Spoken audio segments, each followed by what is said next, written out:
ಗೊಂದಲದಲ್ಲಿರುವ ವ್ಯಕ್ತಿ ಮಾತ್ರವೇ ಏನನ್ನು ಮಾಡಿಕೊಡುವುದು ಎಂಬುದನ್ನು ಆರಿಸಿಕೊಳ್ಳುತ್ತಾನೆ. ಯಾರು ಗೊಂದಲದಲ್ಲಿರ್ತಾರೋ ಅವರು ಮಾತ್ರ ಯಾವುದನ್ನು ಮಾಡಬಾರ್ದು ಅನ್ನೋದನ್ನು ಆರಿಸ್ಕೊಳ್ತಾರೆ.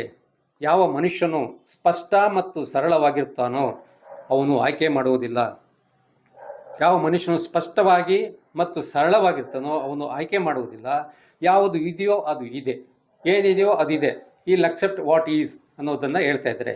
ಒಂದು ವಿಚಾರದ ಮೇಲೆ ಆಧಾರಿತವಾದ ಕಾರ್ಯ, ಯಾವುದೋ ಒಂದು ವಿಚಾರದ ಮೇಲೆ ಆಧಾರಿತವಾದ ಕಾರ್ಯ, ಆ ಕಾರ್ಯವನ್ನು ಹೇಗೆ ಮಾಡಬೇಕು ಅನ್ನೋದು ಬಿಟ್ಟು ಯಾವುದೋ ಒಂದು ವಿಚಾರದ ಮೇಲೆ ಆಧಾರಿತವಾದ ಕಾರ್ಯ ಆಯ್ಕೆಯಿಂದ ಮಾಡಿದ ಕಾರ್ಯವೆಂಬುದು ಸ್ಪಷ್ಟ. ಆ ಕಾರ್ಯವನ್ನು ಆಯ್ಕೆಯಿಂದ ಮಾಡಿದ ಕಾರ್ಯ ಆಗುತ್ತೆ. ಆ ಕಾರ್ಯವನ್ನು ಹೇಗೆ ಮಾಡಬೇಕೋ ಆಗ ಮಾಡದೆ ಯಾವುದೋ ಒಂದು ವಿಚಾರದ ಮೇಲೆ ಆಧಾರಪಟ್ಟು ಅದನ್ನು ಮಾಡಿದಾಗ